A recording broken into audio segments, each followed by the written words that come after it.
Pronto. Bom dia a todos, bom dia pessoal, bom dia Itamar, João, Beto, os demais daqui a pouco chegarão. E é isso, né? Vamos aproveitar a oportunidade de estarmos juntos mais uma vez estudando. Convido a todos agora para a gente fazer durante alguns instantes, elevar o nosso pensamento a Deus. E vou pedir a cada um que durante alguns segundos façam suas preces íntimas direcionadas a Deus.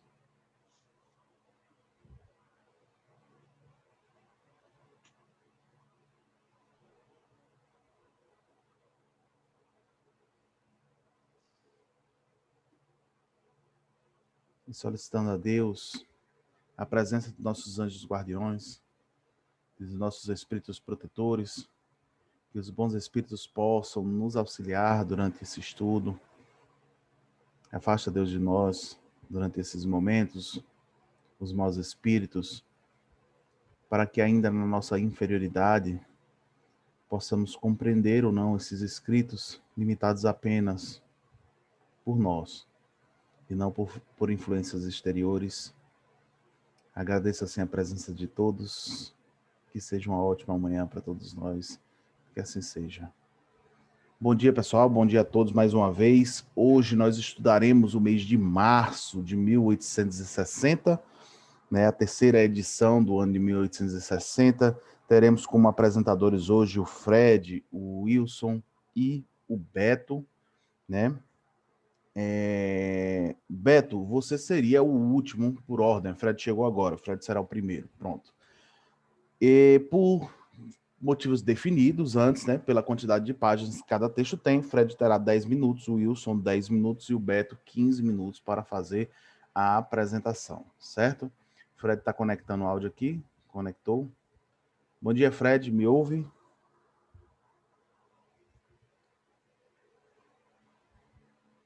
Fred? Vou ver se Fred me ouve aqui, o tempo que eu abro o cronômetro aqui para a gente dar início ao estudo, tá, pessoal? Então, hoje nós estudaremos do mês de março de 1860 três textos. Um texto que será apresentado por Fred, que é o texto Um Médio Curador. Um texto que será apresentado por Wilson, Manifestações Físicas Espontâneas. E por Beto será apresentado o estudo do texto Estudo sobre o Espírito de Pessoas Vivas. Acho que talvez tenha sido um dos meses mais difíceis, né, de escolher os temas, de escolher alguns temas apenas.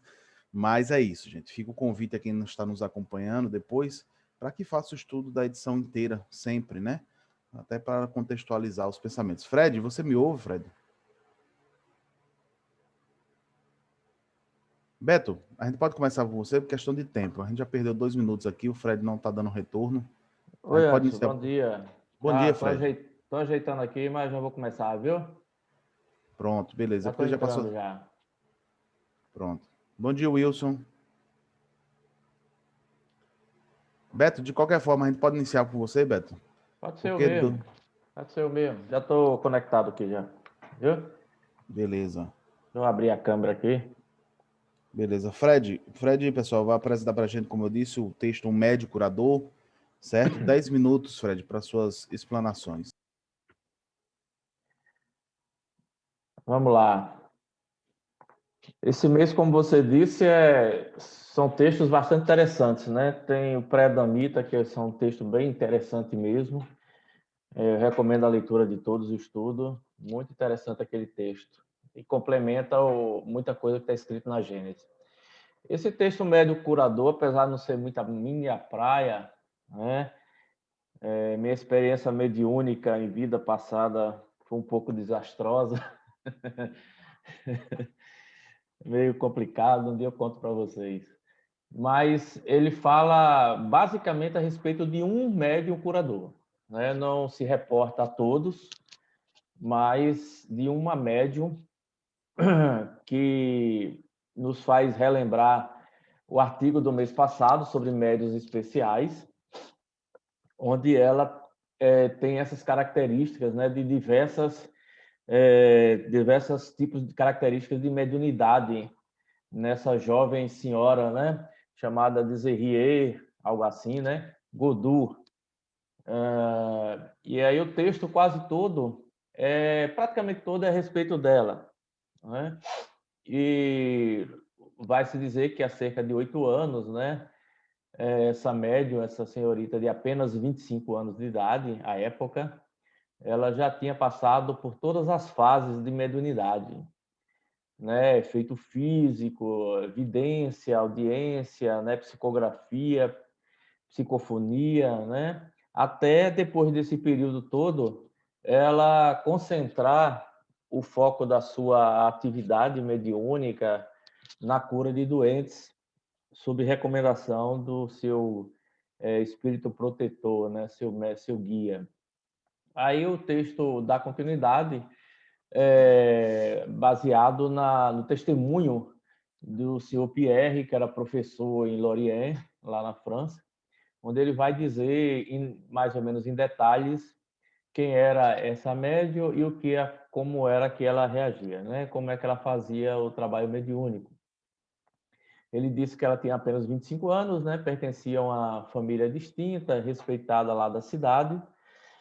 O pai dela, um antigo militar, cavaleiro da Legião da Honra, e sua mãe, uma paciente, laboriosa, genitora, como era muito comum na época, já que as mulheres, normalmente, à época, não trabalhavam, né?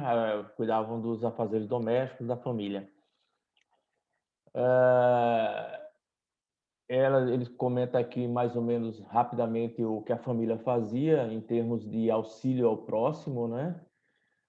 Distribuindo remédios, esmolas e outras coisas mais, e não colocavam nenhum obstáculo em relação à condição social ou financeira de quem os procurassem, né? Tanto rico como os pobres, eles auxiliavam na forma que eles queriam, né?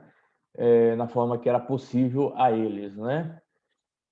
E aí ela fazia uma série ela ainda estava naquele momento nos efeitos físicos, né, nas mesas girantes e outros tipos de manifestações mediúnicas, como se fosse uma preparação, como a gente vai ver lá na frente, ditada pelo próprio espírito mentor dela, de que era uma preparação para que ela focasse futuramente na mediunidade de cura, né?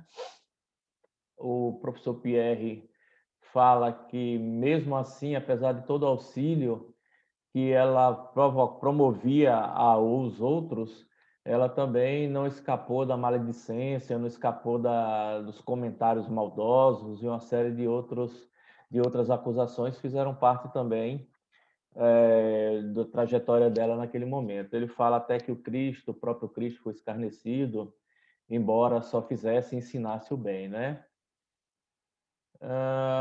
Comenta que a sorte de todos quantos mostram superioridade qualquer há de ser expostos aos ataques da mediocridade invejosa e ciumenta.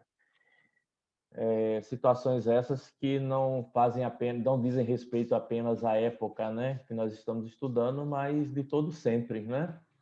Isso ainda acontece muito escancaradamente na sociedade atual, em várias áreas do conhecimento humano, da vivência humana, né? Diz que o hipócrita desmascarado jamais perdoa, mas Deus é justo e quanto mais maltratado for o homem de bem, mais brilhante será a sua reabilitação e mais humilhante a vergonha dos seus inimigos. A posteridade o vingará. É uma frase bem forte, né, dele. Esperando sua verdadeira missão, né, como nós dissemos há pouco, né, que segundo o espírito que era seu guia, diz que dentro de 2 anos, a partir daquele momento, a mediunidade seria de cura para praticamente todas as moléstias que se conheciam à época, né? Aí ele fala ainda um pouco do processo da mediunidade física dela, da psicofonia, que o timbre da voz muda, apesar de que os lábios dela não se moviam, o que é uma coisa bastante interessante, né? Ela exercitava a mediunidade de psicofonia com a mudança do timbre da voz, mas os testemunhas diziam que os lábios dela não se moviam, né? Essa senhora Gadu recebeu apenas instrução comum, né? Como também era muito comum na época, né? A educação, principalmente para mulheres, né? Já que tudo era focado para os homens. Quando ela concordou em ser médium curadora, o espírito procedeu metodicamente à instrução dela, né, e começou a ensinar, a explicar a ela como seria, né, de que maneira seria. Ela foi feita, foi um período de experiência interessante, onde ele colocava apenas que ela tivesse acesso a questões de cura de doenças ou patogenias assim mais leves, para que ela fosse se habituando, né, se acostumando ao processo, já que ela se depararia com feridas ou com ferimentos ou com doenças muito mais graves na sequência. Então, para que ela fosse se acostumando, ele foi indicando medicações e a forma de aplicação e nos ferimentos menos graves, para que ela fosse aos poucos se habituando, né, sem entrar em processo muito de repulsa, etc e tal, para que no momento que ela estivesse mais preparada, ela começasse a atender pacientes, vamos chamar assim, né, ou pessoas com doenças mais graves ou com ferimentos mais graves, onde ela pudesse participar desse processo sem nenhum tipo de restrição ou de dificuldade maior, né? Ele fala uma coisa aqui bastante interessante, isso ainda no testemunho do professor Pierre, né? Que ela não era uma pessoa fraca, né? Nem emocionalmente, que ela gozava de mente sã e corpo sã na sua plenitude, e ela que colocava, como poderíamos chamar hoje, a mão na massa em tudo, né? Não tinha ajudante, não tinha auxiliar, nada, ela que fazia de tudo, né? E sabia inspirar uma confiança sem limite nas pessoas que a procuravam, né? E uma coisa interessante é que ele coloca aqui que ela tinha um caráter naturalmente alegre e brincalhão, né? Ela brincava mesmo na atividade, né? E era bastante alegre no contato com as pessoas, né? Ele diz até que a alegria dela era contagiosa, como a fé que anima e atua instantaneamente sobre os doentes. Disse que testemunhou muitas pessoas que se retiraram com os olhos rasos de lágrimas, né? Lágrimas de admiração, de reconhecimento e de alegria pelo trabalho que ela fazia, né? Então ele vai logo na sequência, continua dizendo que como é que ela trabalhava, como é que era feito o processo da caridade, né? E uma série de coisas. Pessoas com autoridade à época atestavam as curas delas, né? Diziam Fred, um passavam minuto. certificados, etc. e tal. Então, basicamente o texto ele vai falar sobre essa questão dessa faculdade mediúnica de cura, mas centrada basicamente nessa médium, não é? E Kardec no final fala alguma coisa a respeito dessa mediunidade, mas basicamente aquilo que está no texto. Então o texto é todo voltado para esse trabalho mediúnico da senhorita Godu, né? Que é um trabalho bastante interessante, foi um trabalho bem voltado realmente à prática do amor e da caridade. Beleza, Fred. 4 segundos. Eu no tempo certinho. Vamos passar agora para o texto que o Wilson vai apresentar para a gente, manifestações físicas espontâneas, né? Wilson, meu amigo, seu áudio tá fechado, beleza? 10 minutos para você também, para fazer suas explanações. Bom dia, meus queridos irmãos e amigos. Vamos falar sobre as manifestações físicas espontâneas, né? É um relato que está na Revista Espírita de 1860, em março, que traz o título Padeiro de Dieppe, né? E esses fenômenos nós já sabemos, conhecemos mais especificamente através de livros dos médiuns, mas para o grande público espírita, de um modo geral, que não tiveram contato com as revistas espíritas até então, não e com isso sem ter uma ideia um pouco precisa ou mais precisa de como esses fenômenos podem acontecer do ponto de vista da prática mesmo, ou até das entrevistas que Kardec realizava ou seus colaboradores também na Sociedade Espíritas faziam no que tange não somente a essa questão das manifestações físicas, mas, sobretudo, de todos os fenômenos proporcionados ou descobertos pelo Espiritismo, né? Então, esses fenômenos, nós sabemos que eles se dão de duas formas ou de duas maneiras, ou seja, os espíritos, eles para se fazerem presentes ou próximos das pessoas, eles se utilizam primeiramente desses instrumentos da manifestação física, mas também que há, como no próprio artigo trazido por Kardec, traz também as manifestações físicas, que são também manifestações inteligentes, ou seja, nas manifestações físicas, nós sabemos que os espíritos atestam sua presença ou mostram que estão presentes e querem trazer ao público, trazer à baila, que eles existem, que eles estão mais próximos do que nós imaginamos. Já no caso das manifestações inteligentes, elas se dão de uma outra forma, de forma mais sutil, e essas manifestações, elas, para que nós possamos saber de qual espírito ou que gama de espírito está por trás dessas manifestações inteligentes, é lógico que Kardec, de maneira muito apropriada, vem nos dizer que nós poderemos saber através da elevação do próprio espírito, ou do grau de depuração do próprio espírito, nos dizendo assim que são através dessas segundas manifestações, ou seja, as inteligentes, que nós praticamente conhecemos a origem e a natureza do espírito. Mas neste caso das manifestações físicas, nós podemos também colocar que elas são espontâneas e ocorrem naturalmente, sem nenhuma participação da vontade e frequentemente na ausência de todo o conhecimento e mesmo de toda a crença espírita, porque nós percebemos que essas manifestações, quem de nós já não ouviu falar sobre objetos sendo arremessados em algumas partes, em alguns lugares, em casas, famílias, em lugares abandonados, ou em lugares onde esteja a presença humana, sempre vai haver ou sempre houve esses fenômenos, né?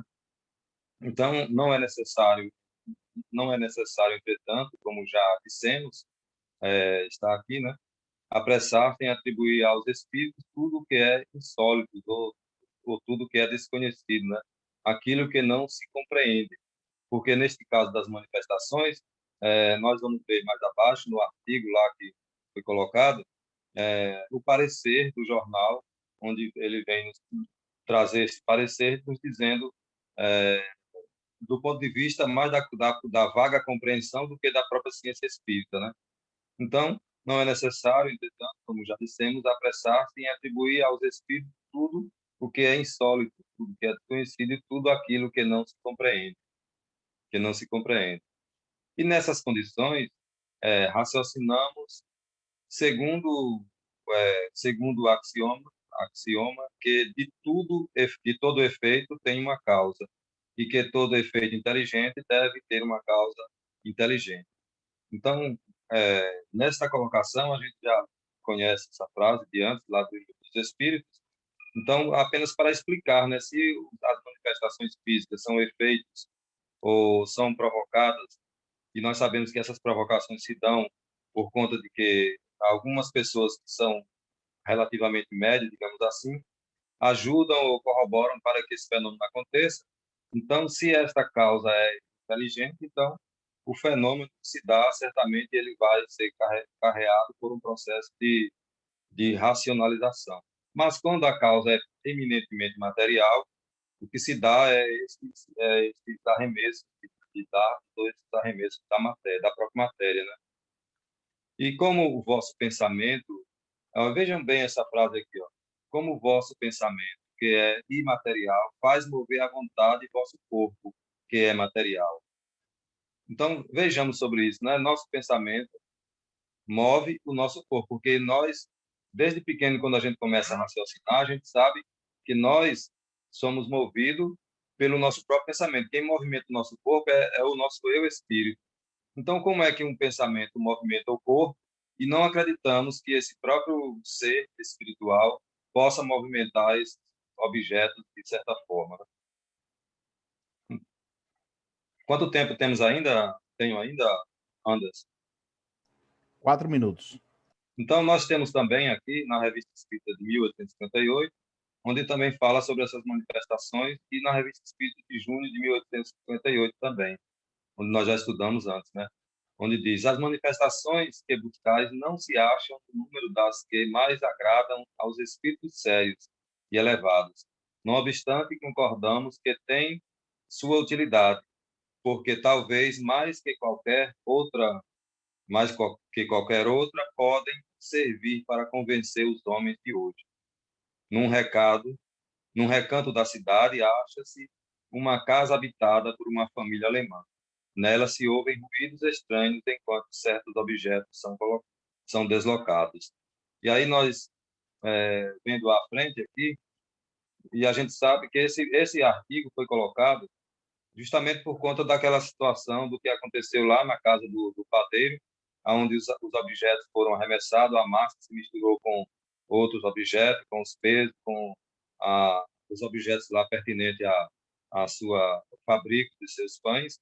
Isso provocou um manifesto, provocou uma certa curiosidade naquela época, naquele momento, e, inclusive, houve testemunha onde se diz que mais de 100 pessoas poderiam testemunhar, poderiam dar prova do que aconteceu naquele momento lá do século, ou melhor, quando Kardec trouxe à baila a publicação deste artigo, né?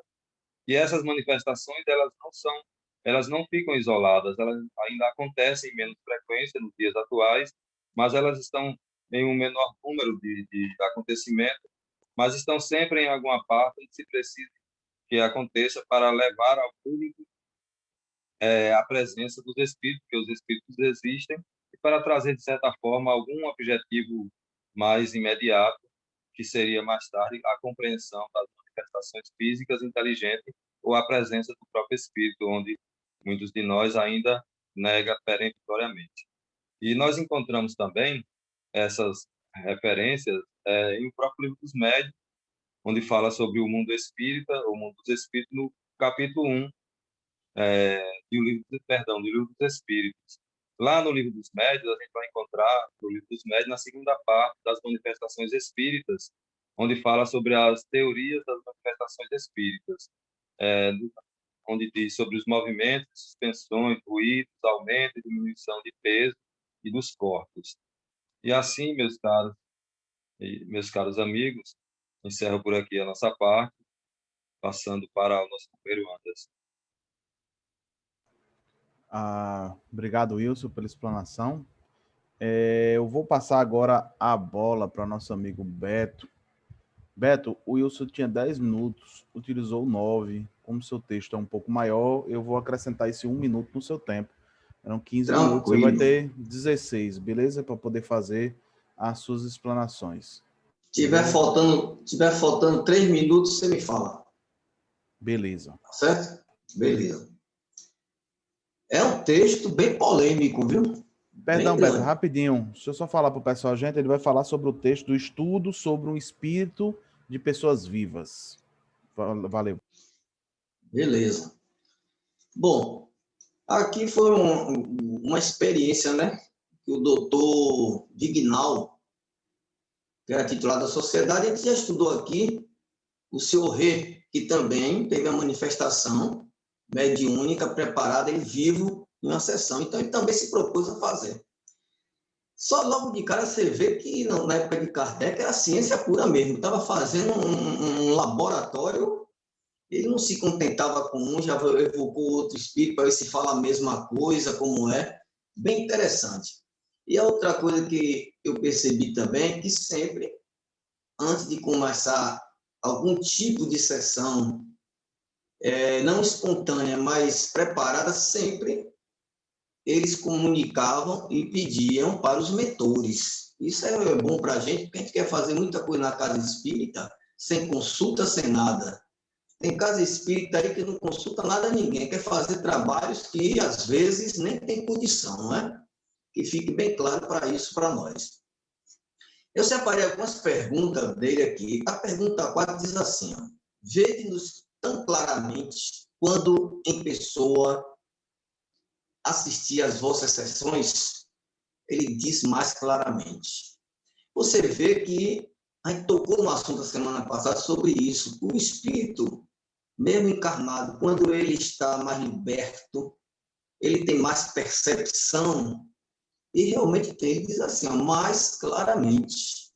Eu estou aqui numa sessão e estou vendo mais claramente, sentindo mais claramente quando se eu tivesse o quê? No corpo, em estado de vigília. Achei isso interessante. E ainda na 22 comprova isso, porque na 22 diz assim, nesse momento, poderia julgar a saúde ou a doença de uma pessoa com tanta segurança quanto faria em vosso estado normal, com mais segurança. Você vê que lá na 22, na pergunta 22, ele confirma, ele sendo médico, mas naquela condição ali, ele diria com mais segurança. Então, fica claro aí aquilo que nós falamos na semana passada, né? Que realmente a percepção aumenta, não é? Com limite ainda.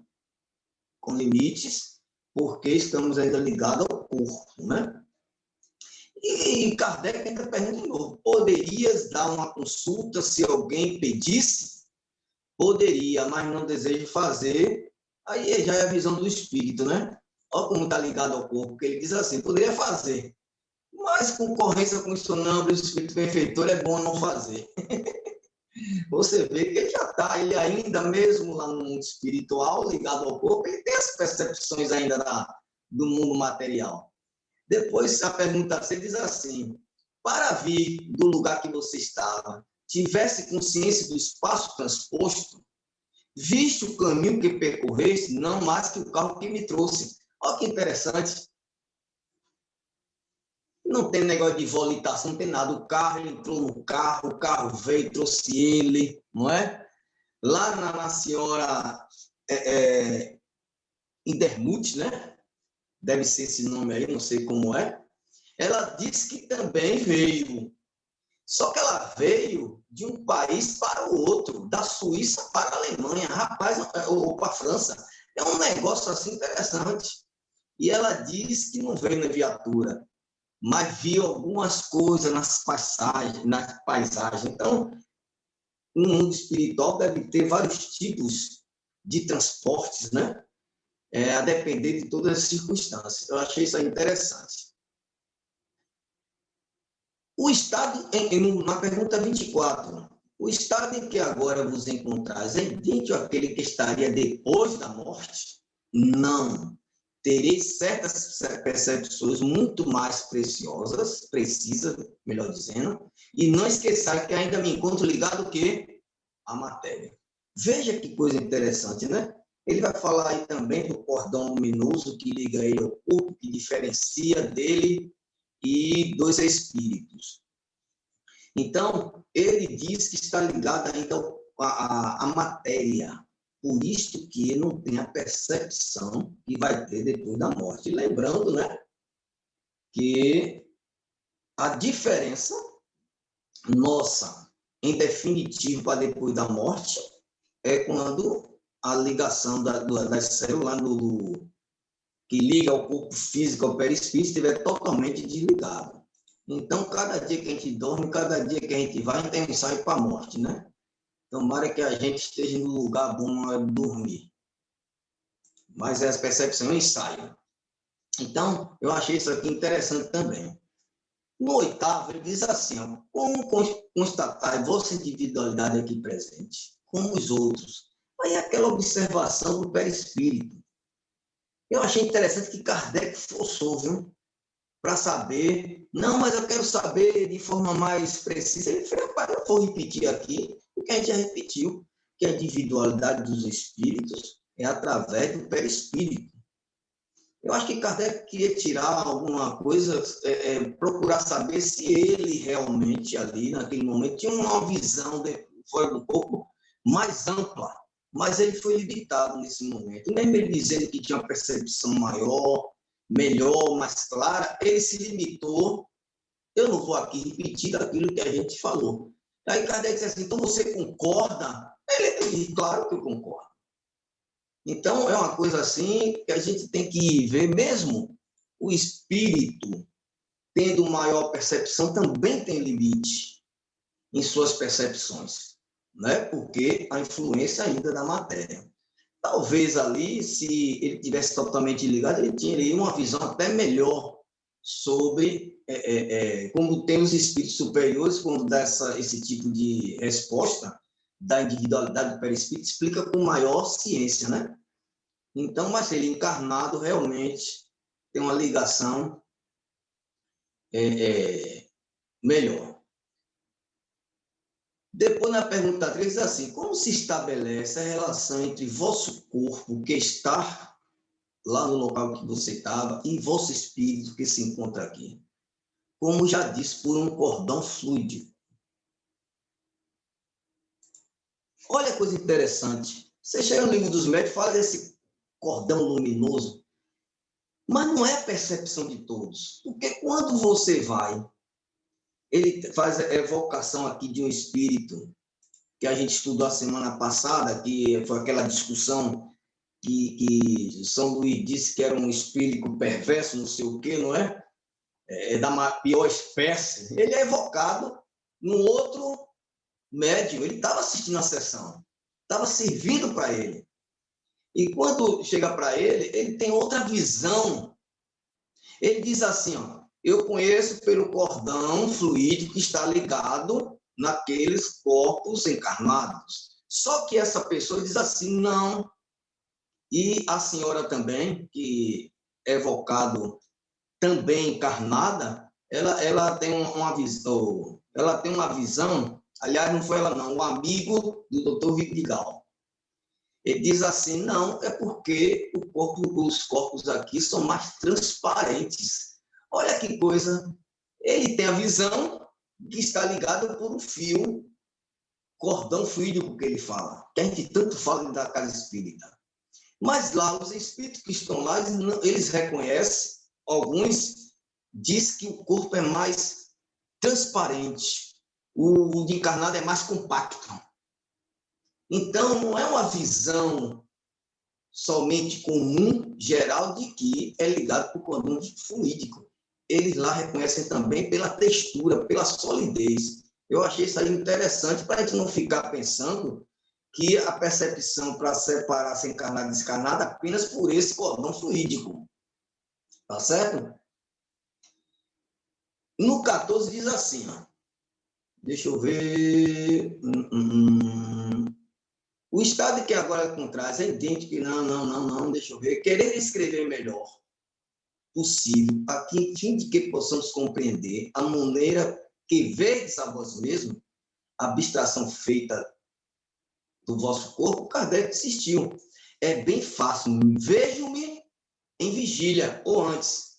A comparação é melhor. Como a gente se vê em sonho. Tenho meu corpo, mas tenho consciência de que é organizado de maneira e mais leve que o outro. Não sinto o peso, a força de atração que me prende à terra quando acordado. Numa palavra, como vos disse, eu não estou fatigado. Olha que interessante, rapaz.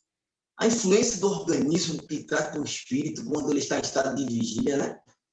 Porque, rapaz, ele diz aqui claramente, né? Eu tenho percepção como sonho. Eu sei que estou com o corpo idêntico encarnado, mas é uma organização diferente. Porque a influência do corpo físico abafa, vamos dizer assim, muito das nossas percepções. Mas ele diz que está fatigado. Ele não está fatigado como vós.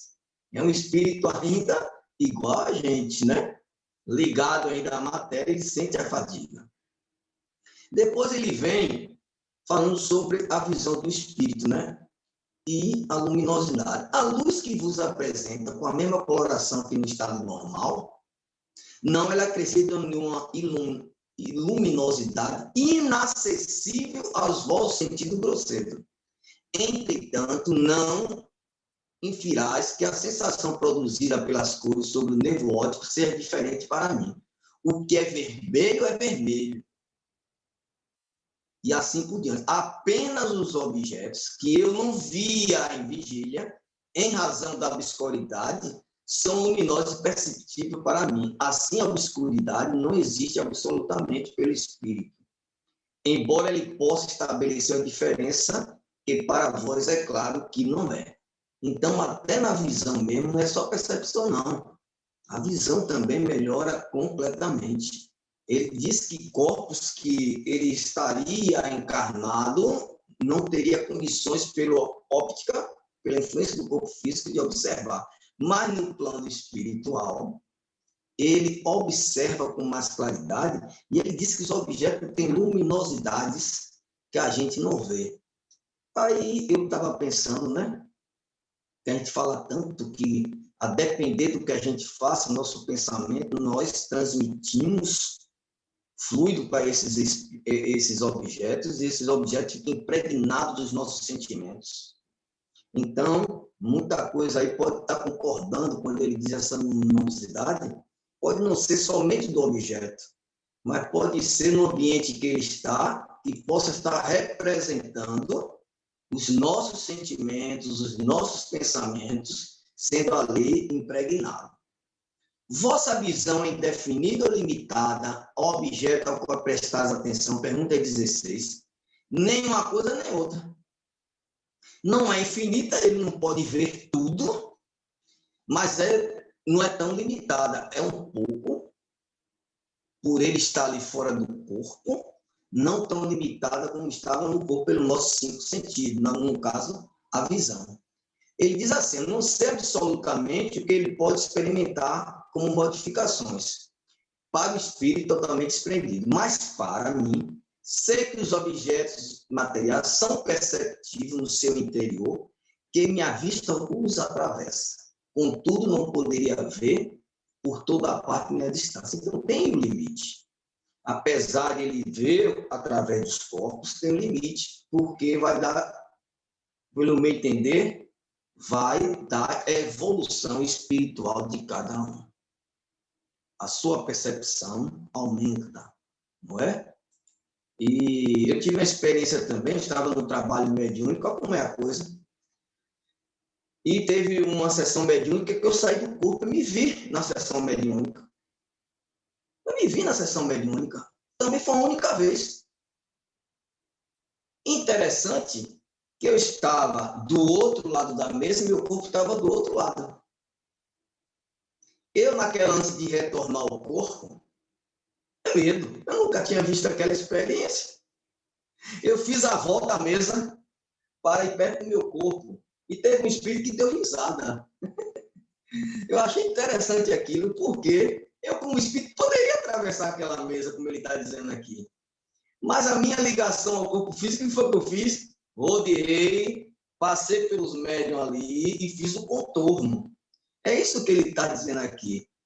Então, ele disse que poderia fazer tudo isso, mas eu não sei se ele é capaz, porque ele não disse que faria. Pode ser teoria, né, que ele aprendeu, eu achei interessante. Aí Kardec pergunta a ele, não há nível de curiosidade, mas... Beto, 2 minutos e meio. Pronto. Não há nível de curiosidade, mas você poderia me dizer como isso acontece, dar um exemplo? Ele fez, não, me proibiram aqui. Aí pergunta assim, como tendes consciente da proibição que vos fizeram pela comunicação do pensamento que o Espírito me proíbe? Então você vê que Kardec também fala no Livro dos Espíritos que é uma sensação íntima de que não deve o Espírito fazer ou falar alguma coisa lá no plano espiritual. Mas eu vou aqui terminar esses 2 minutos, porque se não der tempo, a gente vai ter um pano para manga aqui muito boa, viu? Que é dessa senhora Indermu, que é surda, mas lá no plano espiritual ela não estava surda, não. O cara fez assim, o Kardec fez, você pode ouvir a música, rapaz, estou surdo no corpo, aqui eu estou ouvindo tudo. Aí vem aquilo, Anderson, que a gente viu quando o São Luís disse que o coxo não é coxo, que passa por um mundo espiritual, mas depende da percepção de cada um. Isso que ele quer dizer, que não é uma coisa permanente. Não é que não passe para lá com isso, não é? Agora eu vou deixar a pergunta 18 e 19 dessa mulher aí. Diz assim, como podemos responder em francês, uma vez que está na Alemanha e que não saber a nossa língua? Resposta, O pensamento não tem língua. Eu comunico ao guia do médium que traduz na língua que lhe é familiar. E aí, aquele negócio de médium, que existe mediunidade ou não do outro lado. Eita, que é pano para manga. E no 19 ele completa. Qual é esse guia do qual falais? O seu espírito familiar. É sempre assim que receber as comunicações de espírito estranho, e é assim que os espíritos falam com todas as línguas. E aí, velho? Voltamos às mesmas perguntas da semana passada. Existe mediunidade lá no mundo espiritual? Porque aqui foi bem claro. Aí a gente discutiu, pode dar o nome que quiser. Mas que existe esse intercâmbio, existe. Ou é outro nome, outra percepção, ou a gente tem que ampliar mais o nosso estado do que seja mediunidade em termos mais universal. Eu vou deixando aí. Na próxima eu trago algumas coisinhas a mais. Tava com o alarme na cabeça, era bem na hora que tocou o alarme aqui, você encerrou. Pessoal, vamos lá. Deixa eu botar aqui os 5 minutos, tá? Para as colocações aqui iniciais. Eu vou passar primeiro, vou chamar João, para a gente começar com o João aqui. Deixa eu pedir para ele ativar o som novamente, que eu tinha desativado. Ativa aí, João, por favor, seu som. Pronto, 5 minutos, João, para suas colaborações. Muito bem. Ô, Anderson, o Kardec era exagerado em tudo, Nossa Senhora. Só isso aí é estudo para um mês. Porque tem tanta coisa para se estudar nessa comunicação, e ele, com a percepção intuitiva das perguntas que ele fazia ao espírito, gera muita coisa. É pena que isso aí tudo não dá para inserir no livro dos médiuns. Ele pesquisou poucos médiuns, né? Ele achou que não deveria ainda constar por um consenso universal que ainda era diferente. Então, só esse artigo já dá para muita coisa. E tem outros artigos também, o boletim é importante, tem muita coisa boa, né? Aí a gente fica perdido, porque aqui ele pergunta, já na pergunta 63, em que estado vos encontrais como espírito? Aí responde a entidade, não reencarnei, embora, sendo um espírito adiantado, dito pelo espírito, né? Estava longe de crer na terra que chamar de espiritualismo. Aí o espírito continua interessante. É preciso que faça a minha educação aqui, lá no outro mundo, onde me acho. Mas a minha inteligência aperfeiçoada pelo estudo sobreveio de repente. Quer dizer, os espíritos com a bagagem maior, do outro lado, ele tem facilidade de recuperar o seu cabedal mnemônico, através das idiosincrasias, né? E ela recuperou essa entidade, né? E aí, Kardec faz ainda uma pergunta pelo senhor Vignal. Pediremos a gentileza da resposta, cada um do seu lado, né? Eram dois espíritos. Como encarais a diferença entre o espírito do animal e do homem? Olha só, a gente, hoje em dia, pelas informações, já temos a noção que o animal tem, não ainda o espírito racional, mas poderíamos chamar de um princípio espiritual em desenvolvimento, caminhando para a razão, né? Vamos pensar por aí. Mas ele responde, não me é muito fácil dizê-lo, que no estado de vigília, conforme meu pensamento atual, o espírito animal dorme, está entorpecido moralmente.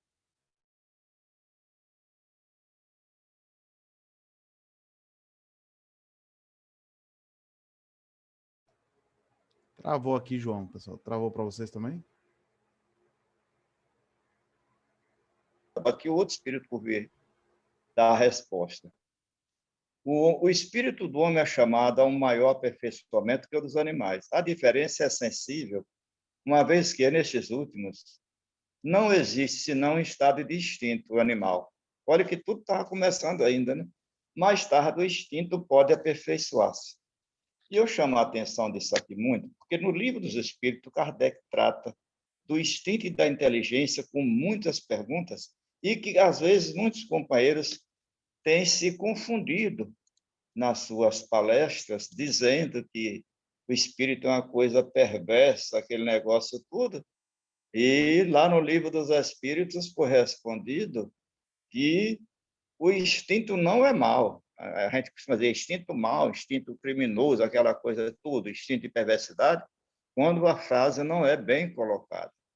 O instinto, segundo o Livro dos Espíritos, o instinto é um guia divino infalível e que mesmo a gente adquirindo a razão, nunca perderá o instinto, porque ele é infalível. Então, é preciso ter cuidado em algumas colocações, até na vida comum, principalmente em palestras. Peço a todos, se tiver dúvida, releia o Livro dos Espíritos, sobre o instinto, né? Então, o instinto não é mal. Mais tarde, o instinto pode aperfeiçoar-se. Aí Kardec volta, ele pode aperfeiçoar-se, tornar-se um espírito humano? Resposta, pode. Mas após ter passado por muitas existências animais, quer no nosso planeta, quer em outro. Então, também nos outros planetas isso acontece. Os animais, na fase instintivas, vão continuar animais. 30 segundos, João. Certo, até adquirir a razão. Esse processo de adquirir a razão, nós chamaríamos, não sei como, não tem palavra, né? O momento em que os engenheiros siderais injetam em nós o raciocínio, daí em diante continuam caminhando junto, na medida que um aumenta, o outro se encolhe, mas jamais o instinto desaparecerá, certo? Beleza. Tamar, meu amigo, 5 minutos. Eu sei que é pouco para todos nós, né? Muita coisa para falar, mas 5 minutos.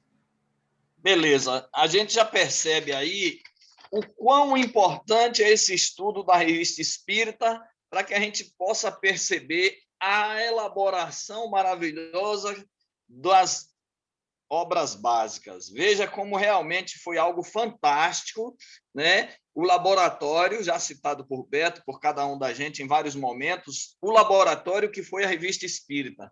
Porque aí, nesse texto apresentado por Beto, por exemplo, a gente vai perceber o quê? A gente vai perceber, né, as percepções e sensações do espírito que Kardec levou depois para a segunda edição do Livro dos Espíritos, da pergunta 237 a 256, que ele colocou o título Percepções, Sensações e Sofrimentos dos Espíritos. E depois, na 257, quando é exclusivamente um artigo dele, não é pergunta, não. Aliás, no Livro dos Espíritos tem 19 artigos de Kardec. E essa é uma dessas, Ensaio Teórico das Sensações dos Espíritos. Então, a gente vê a maravilha aí, uma construção através das perguntas. Se a gente for observar, na pergunta 19 da Surda Muda, a linguagem dos espíritos, que é o pensamento, né? Na 61, ele vai falar sobre as diferenças e semelhanças de espíritos encarnados e desencarnados. Na 63, o estado dos espíritos. Então, foi algo realmente fantástico. Mas respondendo à questão de Beto, sobre se tem médios ou não no mundo espiritual, o Kardec respondeu aí, Beto. Nessa observação, depois da pergunta 19, o que ele diz? O espírito interrogado transmite o pensamento ao espírito familiar, e esse é o médium, e o médium traduz falando ou escrevendo. Se o espírito familiar fosse médium, Kardec ia dizer, transmite ao espírito familiar, que serve-lhe de médium. Veja que Kardec não diz que o espírito é médium. O médium é exclusivamente aquele que está encarnado. No artigo de Wilson, veja que me chamou a atenção que Kardec sempre pegava jornais, assuntos de jornais, e levava justamente, principalmente relacionado a efeitos físicos. Muito interessante, já tivemos várias situações dessas. No artigo que Fred apresentou, me chama a atenção uma coisa. Kardec, logo no início, vai falar, inclusive essa mesma fala, nesse mesmo artigo, foi extraído da Revista Espírita de 1859, de dezembro, o boletim que a gente até comentou. E aí ele vai dizer que a senhorita Desirê Godu, né, passou por todas as fases da mediunidade. Eu pesquisei o que significa essas fases da mediunidade e não encontrei. Eu acredito que ele se refere aí a vários tipos de mediunidade que depois foi condensada em uma só, porque ele vai dizer, tornou-se alternativamente médio vidente, audiente, falante, escrevente, e todas foram concentradas em uma. Isso também ele já se referiu no artigo que Roberval apresentou semana passada, Médios Especiais, que ele vai falar o quê? Das variedades das faculdades mediúnicas, das nuances várias da mediunidade, das aptidões especiais, mas não ficou claro isso aí, todas as fases. Talvez seja uma tradução, ou talvez ele tenha dificuldade de expressar isso aí. E se concentrando numa só. Eu acredito nisso. Mas eu acho que é um objeto de estudo, inclusive, quando ele vai tratar na Revista Espírita de 1862, de janeiro, né, cartas sobre a senhora Godu, mês que vem, também abril, ainda tem cartas do doutor Morreri sobre a senhorita Godu, que é interessante a continuidade desse aí. E ela vai falar de uma forma específica sobre médios curadores. Nós vamos ver no livro dos médios o que Kardec define como sendo médios curadores. Item 175 do livro dos médios, capítulo 16. Quando ele vai falar variedades especiais dos médios, também de efeito físico, no 189. Mas no item 175 ele diz: médios curadores, aqueles que possuem o dom de curar certas pessoas pelo simples toque, pelo olhar, gesto, é o magnetismo. Mas ele também vai dizer que essa faculdade não é essencialmente mediúnica, e sim a exaltação do poder magnético. Veja que tem momentos que ele define como sendo mediunidade, mas depois ele vai dizer que quando o espírito aproxima-se do médium, aproxima-se do médium que tem esta capacidade magnética, ele pode ampliar, aí sim passa a se tornar mediúnica. E aí ele vai dizer, interessante, que em médios curadores, ele vai dizer, os que têm o poder de curar ou aliviar o doente pela imposição das mãos ou pela prece. Derruba aí mais um mito sobre passe, que precisa daquele gesto, passe disso, passe daquilo outro. Kardec vai falar aí, no capítulo 16º, apenas e exclusivamente da imposição das mãos, ou até pela prece. Tenho dito. Pronto, deixa eu botar meu tempo aqui. 5 minutos também. Pessoal, o seguinte, foram discutidas algumas coisas interessantes aqui. Eu vou começar pela pergunta de Beto no final, né? Sobre essa questão da mediunidade ou não, porque no final a gente ficou até batendo um papo, eu, Fred e Roberval, no final da semana passada, a gente falou um pouco sobre isso, né? É indiscutível que existe o diálogo entre os espíritos, óbvio, né? E que um passa o pensamento do outro, que nem todos se veem, assim como a gente tem visto nas comunicações, às vezes o espírito não quer que o outro veja, o outro não consegue ver, e um espírito intermediário vai e faz essa interlocução. O que a gente não pode esquecer é que nós reduzimos no movimento espírita brasileiro a significação de mediunidade apenas a mediador. Gente, isso é uma grosseria muito grande. Né? O medianeiro, como nós chamamos, é muito útil para a gente, para explicar para alguém que não conhece o espiritismo, tá, gente? Tipo assim, uma pessoa chega e não conhece, não entende o que é mediunidade. Quando você dá aquele exemplo assim, olha, médio é aquele que é medianeiro. Pô, é satisfatório, sabe, gente? A pessoa consegue compreender, tipo assim, entendi mais ou menos o que é médio. Mas a gente precisa ir para o espiritismo, nós estudando o espiritismo, a gente precisa ir para dentro da codificação para o que é mediunidade. Mediunidade não é só o medianeiro. O medianeiro, para ter mediunidade, ele precisa ter alguns atributos. Um desses atributos, gente, pelo amor de Deus, está lá no famoso, né, no capítulo, na segunda parte das manifestações espíritas, capítulo 14 dos médios, na introdução, item 159, manjadíssimo, todo mundo já decorou esse item todo, mas eu vou ler só essa parte, diz assim, essa faculdade é inerente ao homem, ponto. O que é inerente? Que só existe em relação a um sujeito, há uma maneira de ser que é intrínseca a este. A questão, e eu concordo com o Beto, como eu disse a Fred semana passada também, se existe esse diálogo, você pode dar outros nomes, mas não dizer que é mediunidade. Por quê? Porque a gente causa uma confusão desnecessária. Entendeu? O diálogo existia, existiu. É a mesma coisa de você dizer que o espírito estava lá em estado sonambúlico. O sonambulismo, né? Ele é uma condição física que você entra nesse estado, seu corpo entra numa condição ali. É que nem você dizer que o espírito estava lá em estado de catalepsia, de letargia. Catalepsia, letargia é inerente ao nosso corpo físico, não ao espírito. O espírito pode estar lá adormecido em algo parecido, sim, mas é preciso que a gente diferencie, gente, para nosso próprio favor, para que a gente evite a confusão, né? E outras explicações que Itamar já fez sobre o assunto aí, né? Os textos, eles são muito interessantes, gente. Eu não vou aprofundar muito, porque eu acho que as apresentações foram muito bacanas.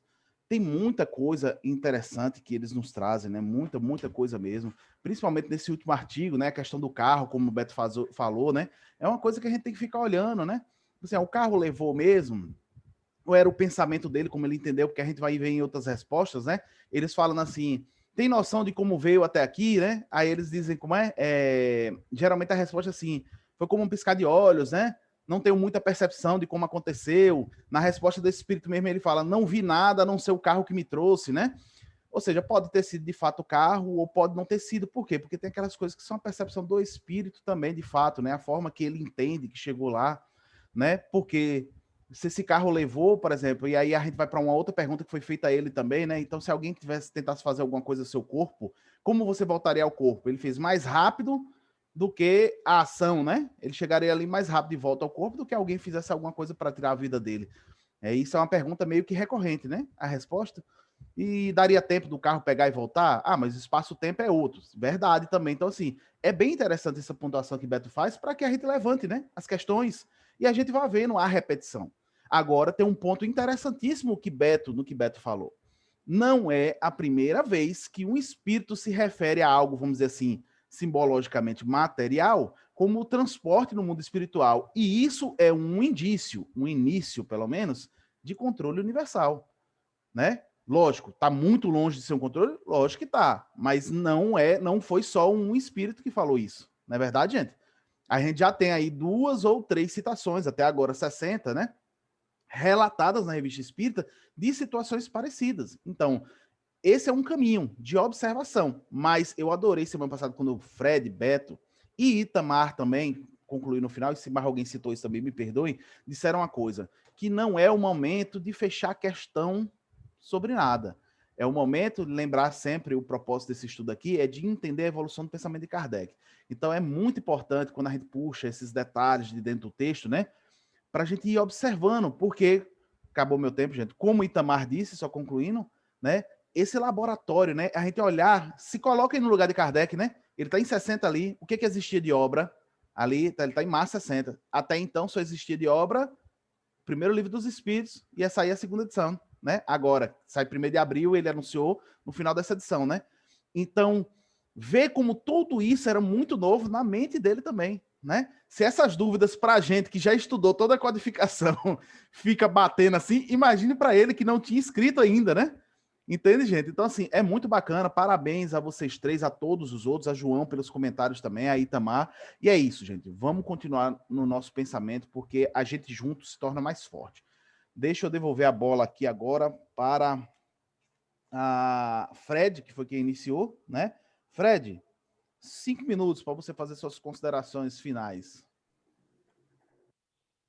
Vamos lá. Tem muita coisa aí para 50 minutos. 5 minutos é pouco, né? Mas partindo pelo fim do que você e Beto falaram aí, eu até ia botar no chat lá um exemplo muito prático disso. Nós encarnados pensamos num projeto. O engenheiro pensa num edifício. Está tudo na cabeça dele. O prédio, quantos andares, tudo como vai ser. Ele vai e passa para o papel, ou vai para uma planta, ou no modelo virtual. Daqui a pouco ele tira disso, do papel, do modelo virtual, e começa, passo a passo, fazer a construção física do edifício. Nós encarnados, com todo o limite que nós temos, fazemos assim. Imagina o espírito que tem mais liberdade de transportar o seu pensamento da forma que ele sabe fazer e da forma que ele consegue. Então, carros, prédios, etc, etc e tal, não me parece algo estranho. É o meu pensamento, né? Cidades inteiras também não me parece estranho, porque o espírito constrói aquilo que é afim a ele. Como tem aqueles que realmente também não sabem como fizeram aquilo ali. Então, há muito que se aprender ainda em relação ao plano espiritual. Eu sempre tive isso em mente, né? Eu nunca bati martelo sobre nada disso, sobre o plano espiritual, porque eu mal consigo bater o martelo sobre o que eu vejo fisicamente. Então, tem muita coisa ainda para nós aprendermos, e o estudo da Revista Espírita é uma ferramenta bastante importante nesse aspecto. É interessante esses textos que Beto trouxe, né? E que não daria tempo aqui a gente trabalhar tudo isso aí, mas observa a experiência desses espíritos, né? Cada um trazendo as suas experiências. A senhorita Godu, que foi o texto que eu trabalhei, a gente observa na análise do professor Pierre e também do comentário de Kardec que ela não era sonâmbula, cara. Ela não atuava com sonambulismo. Ela tinha consciência no processo mediúnico dela. E quando ele disse que era uma médium completa, vamos usar essa palavra assim, que nos remete aos médiuns especiais, onde estão várias atribuições de características mediúnicas, e que ela teria passado pelo processo, pelas fases da mediunidade, é um processo evolutivo, desde os efeitos físicos até a mediunidade de cura, conhecidos naquela época. E efeitos físicos, a gente caracteriza uma série de mediunidades, como está no livro dos médiuns. São vários tipos de mediunidades já catalogadas ali só em efeitos físicos. Então, ela seria, entre aspas, completa nesse aspecto, como nós consideramos também Chico Xavier um médium completo, e outros aí também, por ter passado por essas fases. No caso de Chico, é muito mais complexo, porque ele vivenciou essas experiências mediúnicas na plenitude durante todos os mais de 70 anos da mediunidade dele, não foram fase a fase, né? Digamos assim. E o texto de Wilson é interessante também porque ele se aporta muito em duas condições, né, das manifestações, as inteligentes e as físicas, né? O que mostra que uma coisa está ligada à outra. É bastante interessante, mas eu não vou me aprofundar mais nisso não, porque eu acho que Beto e o Wilson entraram bem nesse aspecto, né? E sobre a senhorita Gudu, o mês que vem a gente está falando de novo sobre ela, pelo menos eu vou escolher o texto dela, já está antecipado o meu tema. Pronto, Fred, vai concluir? Não, tem 50 segundos. Não, eu vou passar para quem quiser ir. Pronto, beleza. Vamos agora para Wilson. Wilson, meu amigo, 5 minutos. Se precisar dos 50 segundos que sobrou de Fred, eu te atribuo também, certo? Beleza. Veja bem, eu estou vendo aqui no Livro dos Médiuns, ainda falando um pouquinho sobre o assunto do texto de Beto, né? Quando a gente vai consultar o Livro dos Médiuns, deixa eu ver aqui, o Livro dos Médiuns, na segunda parte das manifestações espíritas, no capítulo 8, que fala sobre o laboratório do mundo invisível.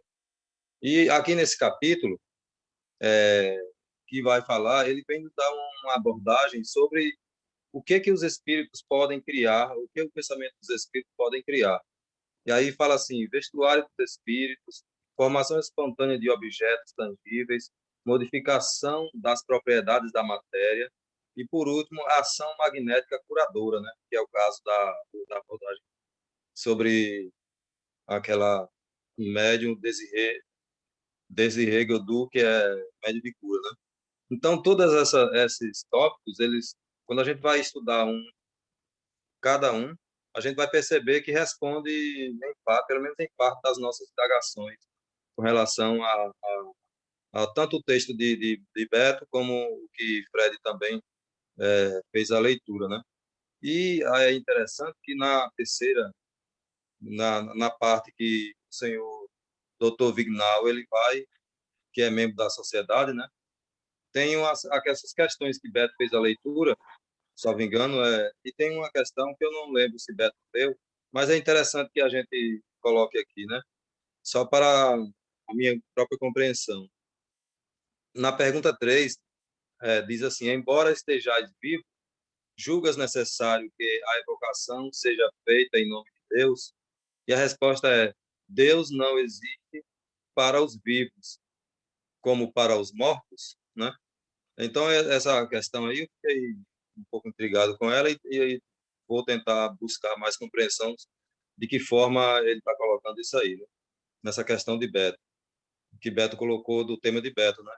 E eu fiquei muito, digamos assim, muito feliz em ter estudado, visto, lido o texto falando sobre essa média D Godu, porque alguns expositores espíritas, por exemplo, ainda fala sobre ela e se refere, no caso dessas fases da mediunidade, onde se diz de todo médium que se inicia e que desenvolve ou vai educando a sua própria mediunidade e ao longo de alguma data ou de algum tempo vai conseguindo melhorar, ampliar as suas faculdades, vencendo cada etapa, ou melhor, vencendo etapa a etapa, no que tange ao desenvolvimento da própria mediunidade, ou, no outro dizer, na educação da sua própria mediunidade.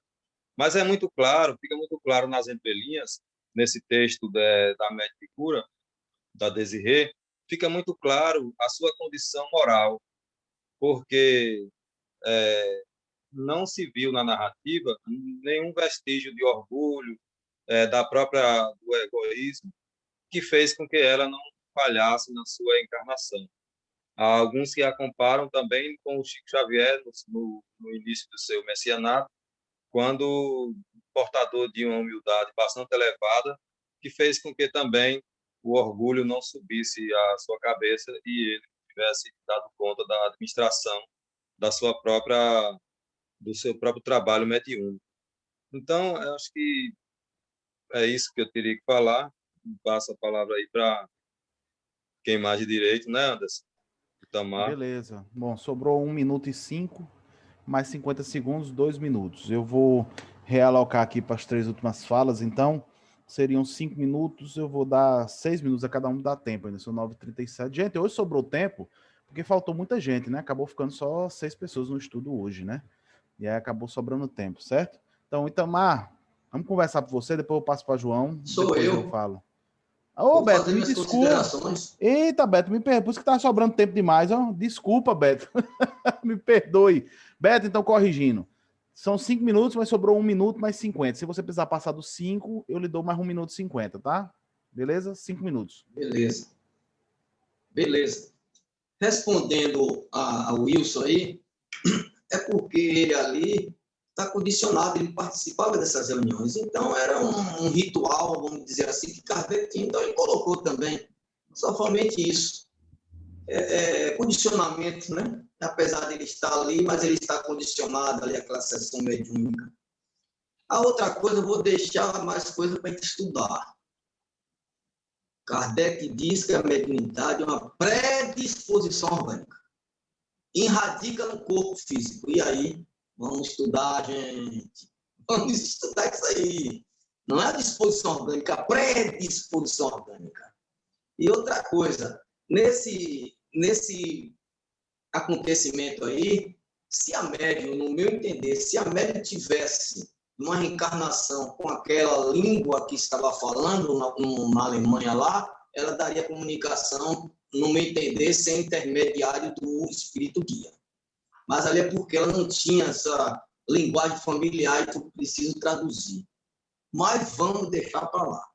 Né? Isso aí é pano para manga, a gente vai morrer e não vai saber o certo, o que aconteceu aí. A outra coisa, ele diz uma coisa aqui interessante. Para quem diz que quer morrer dormindo, que é uma morte tranquila, ele diz claramente aqui, como os outros, né? De que é impossível a gente morrer sem o espírito estar no corpo. Tem que retornar, fazer qualquer coisa, porque não é o tipo de morte, né? Eu posso morrer com 50 facadas, uma pessoa pode morrer dormindo, ela pode sofrer mais vamos dizer, essa passagem como espiritual mais do que eu. Isso é relativo. Não é o tipo de morte, é de que forma eu vivi na Terra. Tá certo? Então, eu concordo com o espírito, eu tenho que retornar. Se não seria fácil, ele bota até que uma coisa seria fácil. Eu estou no mundo espiritual, eu não retorno no corpo e pronto. Eu morri, acabou. É assim não, meu irmão, vai que retornar. Né? Claro que ele não vai pegar a viatura que ele trouxe, porque aí já é uma coisa já, vamos dizer assim, que foge dele. Não tem coisa que foge da gente aqui. É coisa que acontece que a gente não sabe explicar, tá certo? Mas que o corpo não morre sem o espírito, não morre não. Então, vocês aí que estão pensando em morrer dormindo, vão dormir para você. Mas eu concordo com o espírito. A outra coisa interessante aqui, gente, que passou, a gente não percebeu, que quando o espírito que a gente discutiu a semana passada é evocado, parece que esse doutor Vignal, parece que ele participou da sessão, que ele diz assim, como é que você vê esse espírito agora aí? Eu já vejo sem um punhal, sem um sangue. A gente não percebeu isso. Porque pergunta o doutor Vidigal, de que modo você vê esse espírito? Para mim, ele também participou daquela reunião. E ele viu o espírito com sangue e faca. Ele diz, não, já vejo ele sem sangue e sem faca. Esse é sinal de que o espírito estava evoluindo. Que aquelas sessões que estavam participando ali serviu de terapia para ele. Eu percebi isso aqui quase no final. Então, é interessantíssimo isso, essa visão, não é? A outra coisa aqui que eu vi, eu queria falar das outras pessoas que falaram, mas o meu texto foi tão grande, tão interessante, que não sobrou tempo para eu falar, não. Certo? Foi assim, e ficou aqui demonstrado também que no plano espiritual, mesmo esse espírito estando ligado ao corpo físico, a gente não sabe se ele ouvia e via por todo o corpo, que ele não deixou claro, ou ele levou com a influência, quando encarnado, desse conhecimento. Porque Kardec pergunta, se fosse ouvir, eu bato isso aqui, eu sinto por todo o meu corpo, mas eu não senti firmeza de que realmente ele estava sentindo ali. Eu achei mais que foi uma teoria dele, embora a gente sabe que é isso mesmo, não é? Quando liberta totalmente do corpo físico, as trilhões de células são seres viventes dentro do perispírito. A gente sente por todo o nosso ser, não somente pelos sentidos do corpo físico que limita essas percepções, essa ligação com o corpo físico. Eu acho que é só isso aí, viu? Eu fiz aqui um bocado de coisa, aqui o espírito, né, da mulher era surdo, mas lá ele fez. Se eu bater aqui, você escuta, rapaz, eu sou surdo lá no corpo físico. Aqui eu estou escutando bem, tudo beleza. E a última, que eu achei interessantíssima, que ela sofria de uma enfermidade. Só que não era, não, era a família dela toda, gente. Olha que interessante. Uma expiação coletiva. Então, tem muita gente. Eu já vi algumas pessoas falarem aqui onde eu moro, né? Que tem uma família que realmente todos têm transtornos mentais. E a gente tem mania de falar assim: a família é de doido. Né? Todo mundo é doido, mas não é assim não, são coletividades, são espíritos que devem ter feito coisas juntas e estão resgatando juntas de maneira a experiências semelhantes. Eu também achei isso aqui interessante, tá certo? Beto. E é só isso aí, gostaria de falar dos outros, mas não deu não, porque meu texto foi muito grande, tem muita coisa plano para manga, tá certo? Fico por aí. Beleza. Bom, Beto usou os 5 minutos dele e usou mais 1 minuto e 30, então sobrou só 20 segundos. Sendo assim, eu, Itamar e João seremos os 5 minutos previstos iniciais. Itamar, vamos conversar com você? Pode ser 5 minutos, meu amigo, para você fazer suas considerações. Beleza. O interessante justamente que a gente está assimilando, né, que Kardec fazia fazia esse laboratório, e aí a gente está justamente fazendo esse link, como eu estou vendo todos vocês fazerem, e eu vou aproveitar para fazer esse link também a respeito desse questionamento do pensamento do espírito. Kardec, no Livro dos Médiuns, no capítulo 19, do papel dos médiuns nas comunicações espíritas, veja o que ele diz. O espírito errante, quando se dirige ao espírito encarnado do médium, não lhe fala em francês, inglês, porém a língua universal, que é o pensamento. Ele toma a língua articulada do médium e o seu vocabulário. Eu posso trazer a experiência para vocês, né, de mediunidade, quando o espírito se comunicou, veio se comunicar comigo falando em inglês. Né? Queria que eu transmitisse em inglês. Meu amigo, olha, você pense no meu pensamento, interpenetre o seu pensamento no meu. Ele deu risada e disse, eu queria só lhe testar.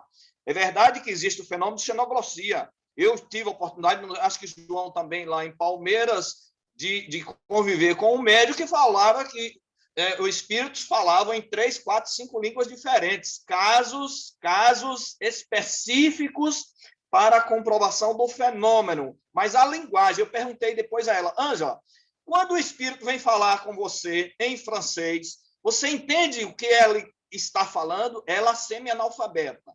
E ela dizia, entendo sim, mas por que você permite que ele fale em francês? Aí ela disse, eu não sei por que eu permito, mas vem uma ordem superior dizendo, deixe que ele fale na língua dele. Caso de xenoglossia, que Kardec aborda no Livro dos Médiuns, mas são casos específicos. Mas nós, médiuns, entendemos o pensamento do espírito, que é a linguagem universal. Então, eu acho isso muito interessante, e aí derruba aquela tese de médiuns que ficam só com sons guturais, que depois vem um outro espírito, se comunica pelo médium para simplesmente servir de intérprete. Isso é um processo obsessivo, gente. Eu já vi muito isso. Se comunica com o espírito. Depois vem um outro espírito, eu vou interpretar aquilo que o espírito diz. Pelo amor de Deus. Pelo amor de Deus. Eu já vi dezenas de casos, em várias casas espíritas aí, com processos desses. Depois eu vou conversar com o médium. Fui conversar com o médium aí sobre isso. E aí, ele disse, Itamar, rapaz, eu não sei, vem aquilo ali e me toma. Sim, mas não pode. O espírito se aproximou de você, não quer falar nada, simplesmente diz, meu amigo, até logo, um abraço. O médium tem essa capacidade de promover o afastamento do espírito. Comunicação é mental, é mente a mente, é pensamento. Eu não vou permitir, de hipótese alguma, que o espírito venha e se comunique comigo aqui no trabalho ou em qualquer lugar. Eu não vou fazer isso. Então, isso aí é algo exclusivamente de uma chamada, como a gente chama de educação mediúnica, que é um processo de ordem mental. Mas, voltando à questão do artigo de Fred, que Fred apresentou, eu também, Fred, vou votar naquele artigo da senhora Desirê, que eu já li, é muito interessante. Veja que Kardec, no Livro dos Médiuns, no item 189, vai classificar a mediunidade de cura, Fred já falou isso, eu também falei, mas não ficou bem claro, vai classificar a mediunidade de cura como sendo variedades de médiuns especiais, variedades especiais para os efeitos físicos. Então, mediunidade de cura como sendo fenômeno de efeito físico e não de efeitos inteligentes. Né? Isso me chamou muito a atenção. E, para fechar, esse artigo de Wilson, que ele fez justamente essa interligação com o Livro dos Médiuns, nós vamos entender, né, que sempre Kardec trazia abordagens dos jornais para poder explicar para os assinantes. Eu acredito que naquela época, né, publicação de jornais sobre fenômenos especiais, ou casas mal assombradas, ou alguns fenômenos de efeito físico, aí Kardec pegava aquilo, levava para a revista espírita, né? E na revista espírita ele fazia justamente as observações de acordo com a ótica espírita. Beleza. Beleza, pessoal. Deixa eu botar o tempo aqui. João, deixa eu pedir para você abrir seu áudio aqui. Libera seu áudio. Aí, beleza. 5 minutos, João. Muito bom. É interessante notar nessas explicações de todos vocês que a mediunidade, para a gente definir em palavras, é difícil, porque a gente tem estudado ultimamente, e eu venho procurando me aprimorar nisso, para a gente separar o que é sentimento, sensação e emoção. Haroldo Dutra Dias tem feito boas lives, mas ainda deixam algumas dúvidas. Por exemplo, o médium diz, eu senti um pensamento. Ele pode falar com a palavra dele? Pode, mas ele pode dar evasão àquele sentimento se quiser sair do corpo um pouco. Então, como toda a faculdade mediúnica ela tem os 3 níveis, consciência, inconsciência e superconsciência, ou consciente, inconsciente, semiconsciente, e o médium, primeiro, ele enfrenta essa dificuldade para se autoclassificar. Já se fala que todos caminhamos para a intuição, que é a consciência plena. O Itamar já percebe isso, você vai psicografar e já passa captando o pensamento com uma facilidade enorme. Os mais inconscientes costumam dizer, eu não vi nada. É claro que ainda é uma força de expressão, que na realidade a gente sente como se fosse um sonho. Está lá no livro dos médiuns, quando Kardec coloca a intervenção do médium no momento da comunicação. No nosso caso, Itamar viu muito lá em Palmeiras, o nosso irmão Nassim Fawaz, que era uma faculdade inexplicada para muitos de nós, né? Por exemplo, ele sentava, ficava lúcido e fazia o que ele dizia da viagem astral, visitava o doente, trazia o diagnóstico e a indicação do medicamento. A senhora Gudu também aí, pelo que o Wilson falou, ela tinha também mais ou menos essa faculdade, porque é dito aí, né, Wilson, que eu leio aí, que ela não adormecia, gente. Vocês prestaram bem atenção a isso? Ela não adormecia, ela ficava lúcida. Ninguém conseguia fazer ela adormecer. Então, isto significa que ela estava plena da sua consciência, muito parecida com o irmão Nassim. E ali, como Itamar colocou, fica a dúvida. Em algum momento ela podia ser uma médium passista, né, magnetizadora, como queiram chamar, e a equipe espiritual ajudava ela. Não é? O que ficou muito bem claro foi justamente a conduta ética dela. Isso colocou muito bem, Fred, aí, porque não era um espírito vulgar, né? Era uma pessoa que vivia sempre a caridade. Você vê que, apoiada pela mãe e pelo pai, trabalhava 2 dias na semana, prestar atenção, mediunicamente ou no receituário, e os dias de folga ela confeccionava tecidos, roupinhas e até outros produtos para dar em caridade. Então, se vê que a conduta dessa médium realmente é uma coisa fantástica, e Kardec toma muito bem como um dos modelos. Aliás, naturalmente, o plano espiritual possibilitou a reencarnação dela para servir justamente o laboratório de Kardec na Revista Espírita. Então, isso Um minuto, fica... João. 1 minuto. Pronto. Então, também, mudando de um assunto para outro, rapidinho, quem já leu o livro do Dr. Raimundo Antônio Mundo Júnior, Life After Life, vai ver 2.000 casos de pesquisa de pessoas que fora do corpo voltaram, mas é uma outra pesquisa científica para sobre a vida do outro lado. Até a próxima semana. Beleza, pessoal. Deixa eu reiniciar o tempo aqui. Bom, vou pontuar algumas coisas interessantes aqui que foram faladas na minha percepção. Primeiro, eu acredito que estamos em 1860 ainda, mas o pouco que se falou sobre mediunidade de cura já nos dá um ponto final, a meu ver, nesse sentido, em algo que eu vejo pouca confusão no meio espírita, mas ainda vejo. Passe não é mediunidade de cura. Ainda vejo, infelizmente, muito passista achando que é médio de cura, né? E muita gente, muito palestrante falando como se fosse a mesma coisa. Como Itamar bem pontuou e bem foi falado aqui, né? A mediunidade de cura é um efeito físico, não é uma manifestação inteligente, é uma manifestação física. Tá aí no texto que a gente estudou mais uma vez falando sobre isso. O passista é uma outra coisa. É uma relação, a gente sabe disso, completamente diferente. Uma relação que Kardec inicialmente fica na dúvida se é só pela vontade, como o Mesmer dizia, ou se é mais como Lafayette falava, através de um fluido vital transmitido, que Kardec vai fechar a questão para ele, não para o Espiritismo, lá na Gênesis, no capítulo 14 dos fluidos, que Kardec vai dizer que fica com Mesmer, que para ele é através da inter-relação da vontade. Mas ele não fecha a questão para o espiritismo, ele fecha para ele. Para ele não é a relação do fluido vital. Mas, enfim, não é mediunidade de cura é uma coisa, passista é outra coisa. Para ser passista, não precisa ser médium de cura, não precisa ser médium, porque passe não é mediunidade, certo? Segunda coisa, Beto levantou uma questão interessante, né, sobre como será que o espírito ouve lá, né?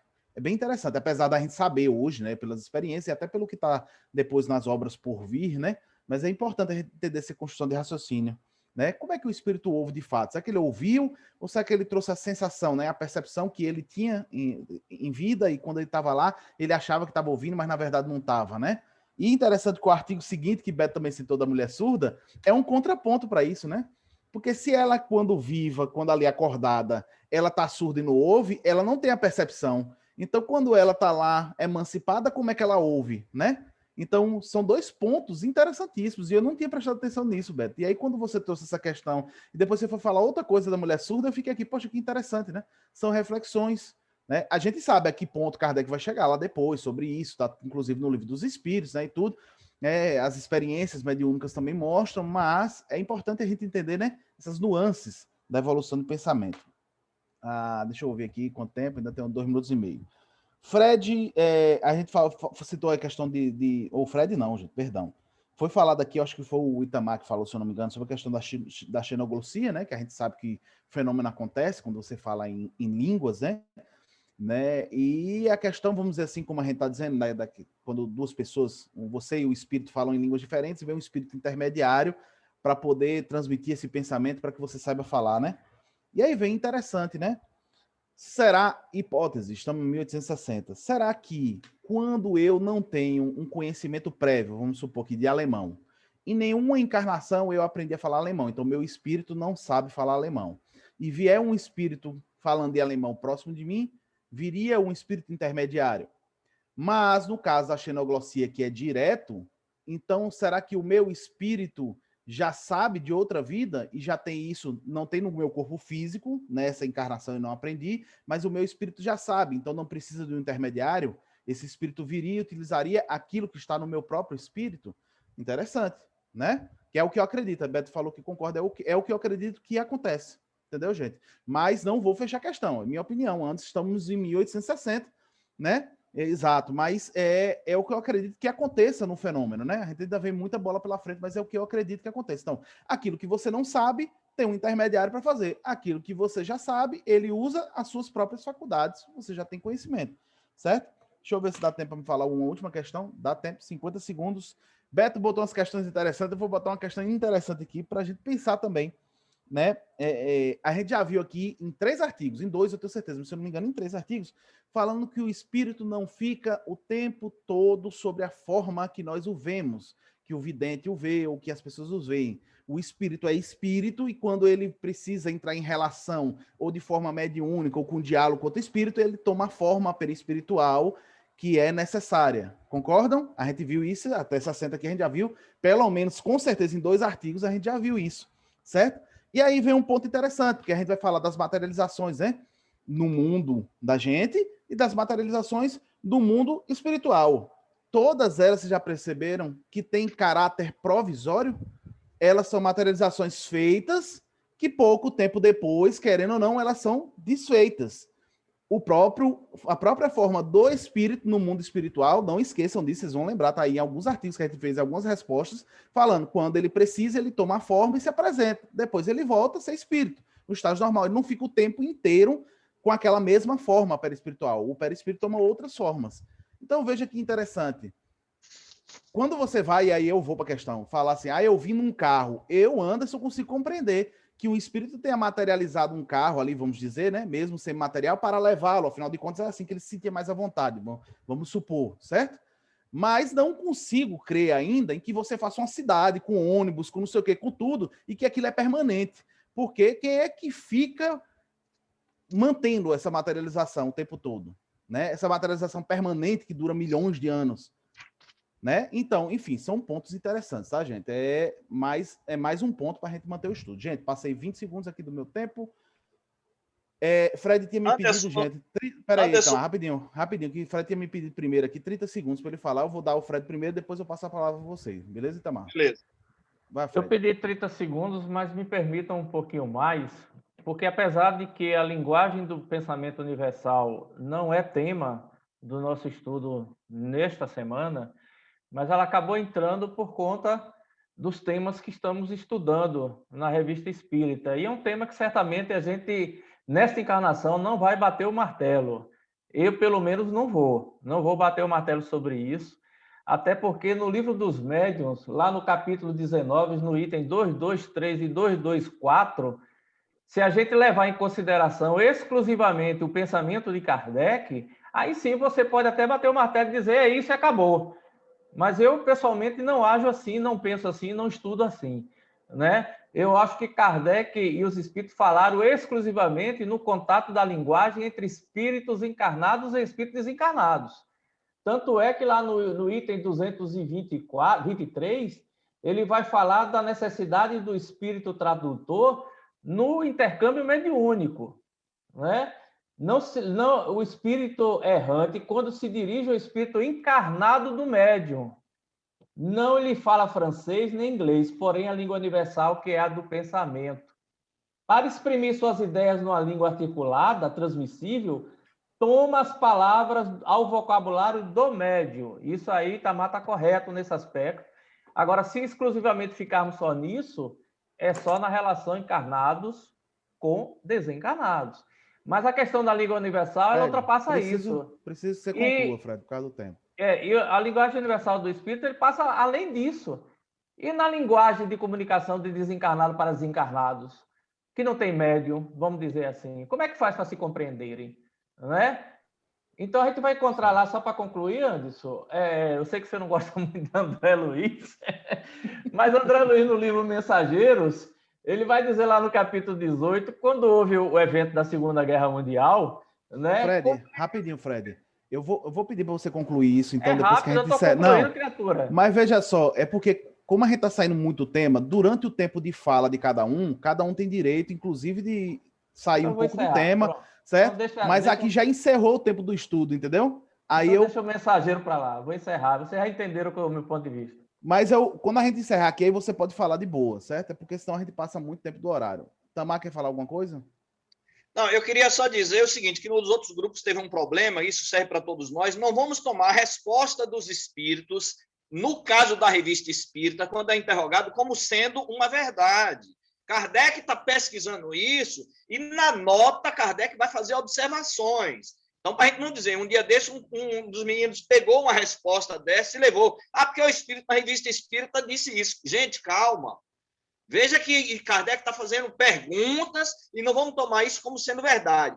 Quando ele leva para as obras é que tem justamente essa condensação ou essa universalização. Beleza, ótimo, gente. Eu vou pedir aqui Deixa eu ver, hoje eu vou pedir a Beto. Beto, você faz uma prece de encerramento dos nossos trabalhos? Wilson, quer falar, Wilson? Rapidinho, Wilson. Só bem rapidinho. Essa questão que Itamar levantou aí, é interessante porque, da mesma forma como nós vemos algumas questões que Kardec não levou para as obras do Pentateuco, outras questões que não foram levadas, mas que são muito similares às que estão na obra, né? Até porque faltaria espaço para Kardec colocar tudo que está na revista, que tem a mesma semelhança com o que ele publicou lá nos livros, nos 5 livros, né? Então, às vezes, o assunto ele é tipo experimental, pelo menos a gente percebe dessa forma, e outras vezes o experimental passa a vigorar quando ele coloca lá no Pentateuco. Pronto. Beleza, pessoal. Beto, você faz uma prece de encerramento, por favor? Tranquilo. Vamos lá. Queremos agradecer, Senhor, por mais esse estudo. Nos dê discernimento para prosseguirmos esse estudo, para que possamos chegar dentro de uma consensualidade dos trabalhos desenvolvidos, sem a interferência dos espíritos inferiores, que não querem que esse trabalho vá à frente.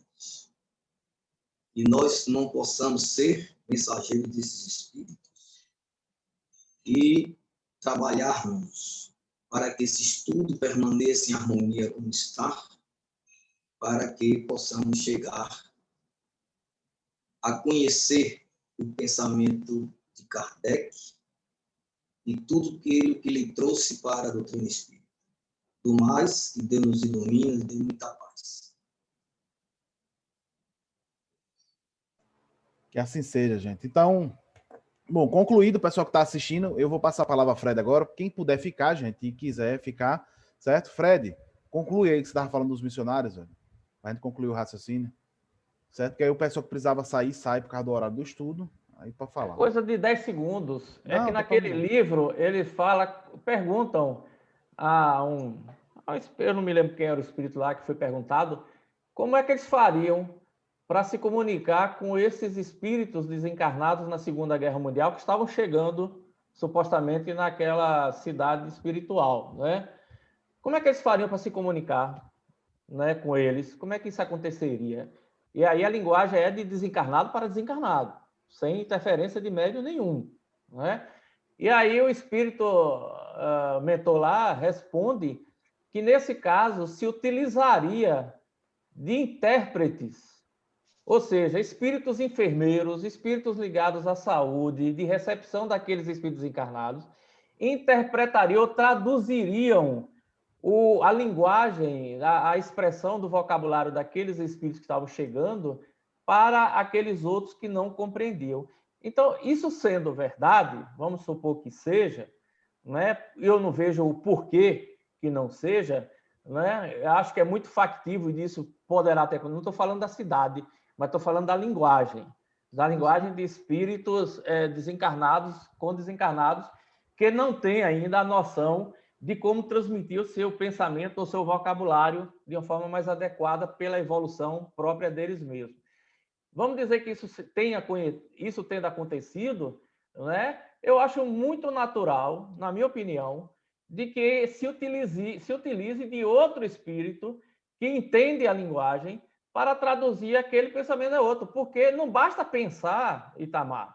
Eu não acho que seja assim, não, sabe? Eu acho que isso aí é uma característica, esse pensamento universal está mais para os espíritos muito mais evoluídos, muito mais avançados, mas não para nós, terra a terra.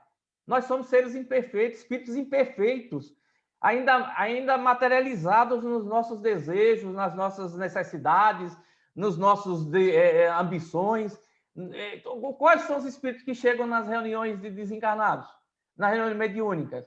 Eles chegam falando de mundos e superiores ou chegam falando das necessidades terra a terra deles? Né? Dos interesses deles, das dores deles, dos sofrimentos deles. Então, nós somos espíritos ainda desencarnados terra a terra mesmo.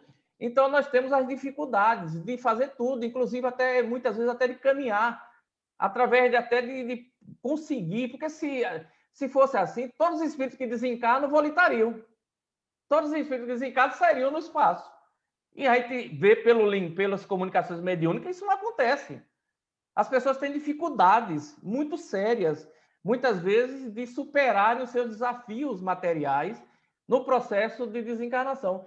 Então, eu vejo com muita naturalidade que seja necessário outros espíritos para nos auxiliar a se comunicar numa linguagem que a gente não conhece ainda, ou que a gente não despertou ainda, que a gente não entendeu ainda, que a gente não compreendeu, ou não despertou da memória ainda como entender aquilo.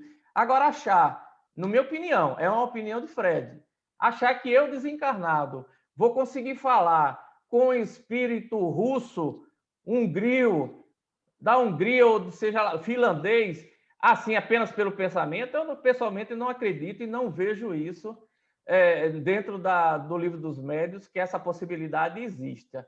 Porque eu acho que, na minha opinião, os codificadores e Kardec trouxeram muito mais para a questão da transmissão do pensamento entre encarnados e desencarnados. Mas na linguagem de desencarnados para desencarnados, ficaram muitos buracos ainda, muita coisa ainda, que eu acho que a gente só vai entender mesmo na prática. Mas como eu não quero desencarnar agora, eu prefiro esperar daqui uns 200 anos, igual a Itamar, para tentar entender essa história ainda. Fred... Veja bem, antes, dois minutinhos rápido. Veja bem, a pergunta, o texto apresentado por Beto, na pergunta 18 da surda muda, ela foi clara quando ela diz: o pensamento não tem língua. Então, lei, é regra geral, universal. Regra geral, universal, é o que Kardec trouxe. O pensamento não tem língua. Agora, a compreensão do pensamento é que pode ainda estar arraigado em espíritos inferiores que precisam, às vezes, de intérprete. Quem chega na atividade mediúnica precisa de consolo, porque ele não está doente, mas ele pensa que está doente. É as cristalizações mentais, que Kardec explica isso na Gênesis, no capítulo dos fluidos sobre fotografia do pensamento. Então, é cristalização. Agora, regra geral, universal, o pensamento não tem língua, mas a compreensão é que, às vezes, precisa de auxílio. Gente, a gente precisa entender, né, no meu ponto de vista, Cosme Massa tem uma fala bem interessante sobre essa questão do pensamento, né, tanto ele quanto o André Sobreiro, que a gente precisa diferenciar o pensamento de um pensamento. Depois que ele falou isso, eu comecei a enxergar isso dentro da obra de Kardec o tempo inteiro, sabe, gente? O pensamento é a essência, o pensamento. Um pensamento... Um sentimento é um pensamento. Egoísmo é a demonstração de um tipo de pensamento. A fala é a demonstração de um tipo de pensamento. Quando a médium fala, né? O pensamento não tem língua, porque o pensamento ele é abstrato. Nesse sentido, eu concordo com os dois, com o Itamar e com o Fred, né? Quando formos espíritos mais evoluídos, você transmite o quê? Aquele sentimento que está dentro do pensamento. Então, tem uma resposta interessante aí que ele vai falar, né? Que o primeiro espírito vai dizer assim, ele pergunta por que ele não podia responder, né? É uma coisa ainda assim, a gravação continua seguindo. Viu? Eu deixei a gravação porque a gente entrou nos textos ainda, né? Então ainda tem a ver com a revista, né? E aí o pessoal que estiver assistindo, certo? Eu só encerrei o estudo, o corte que eu dei a Fred, por causa do pessoal daqui do estudo que tem horário para sair, né? E às vezes tem outro compromisso, certo? Respeitando isso. Então vejam só, o pensamento, né? A gente vai ver ele dizendo assim, não, eu não falo porque me vem uma intuição, né? Um pensamento de que eu não devo fazer, né? Um espírito me intui, alguma coisa assim que ele fala, né? Então veja, o espiritão falou a ele, mas ele sente que ele não devia fazer, né? E não faz. Que a gente vai ver que tem a ver com aquilo que a gente vai ver lá no Livro dos Espíritos depois, que vai dizer que, como é que se diz? Não é o respeito, mas é que é irresistível. Como é que se diz, gente? É o termo. É que não é obediência a palavra, mas em falando dessa relação moral, né? De que ela é irresistível. Quando um espírito mais evoluído moralmente que você chega, você respeita ele irresistivelmente, né? Através dos sentimentos, do pensamento. Hierarquia. Certo? Isso, a hierarquia. Obrigado. Isso, obrigado, Beto, né? Que ela é irresistível, né? Você não consegue controlar. Então, quando o espírito que tem uma hierarquia moral maior do que a sua, você respeita sem entender, ele não precisa falar, ele não manda você calar a boca, né? Que seria um pensamento. Mas o pensamento dele, que é o atributo do espírito, o atributo essencial do espírito, que é o pensamento, está dentro de Kardec, né? Ele se faz quando chega, todo o resto, todos os pensamentos da gente, sentimento, egoísmo, raiva, fala, todos esses pensamentos saem de um pensamento inicial, do pensamento. E isso o espírito, quando chega, ele traz junto com ele. Agora, os espíritos menos inferiores, aí talvez entre um pouco, sabe, Itamar? Talvez entre um pouco dentro do que Fred está querendo dizer. Quando você fala da fala, é um pensamento.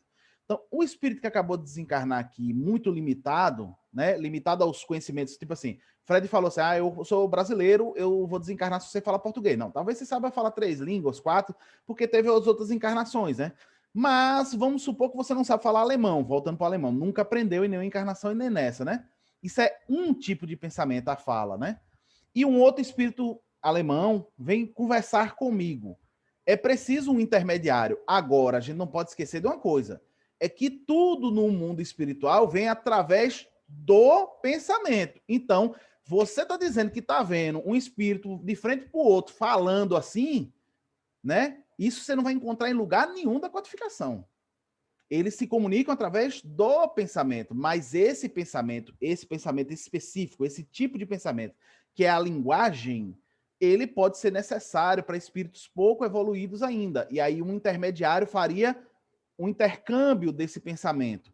Agora, o pensamento essencial, que é pensamento de fato, que é a essência do espírito, ele não tem língua. Então, quando formos evoluir, a gente vai chegar lá. Eu estou dentro dessa ideia, sabe, Itamar? Tentando compreender ainda. Eu vou mandar um link para você. Cosme Márcio tem uma palestra que ele fala muito interessante sobre isso. O André Sobreiro também adentra muito sobre isso, porque a gente confunde muito, e eu nunca tinha prestado atenção nisso. Quando ele fala, ó, você vai ver quando o Kardec vai falar de um pensamento específico e quando ele vai falar do pensamento, né? O pensamento é uma coisa, um pensamento é outra coisa. E a gente precisa diferenciar isso, certo? Então, beleza, eu tenho que sair que me chamaram aqui, viu? Tá bom, gente. Fred, Tamar, nós que ficamos aqui no final, a todos os outros, um abraço. Obrigado pelos debates, gente. Tchau, bom domingo para todos. Fala, Fred. Aí fica um pouquinho para tu falar daquele negócio. Ah, do stream, beleza. Deixa eu fechar aqui.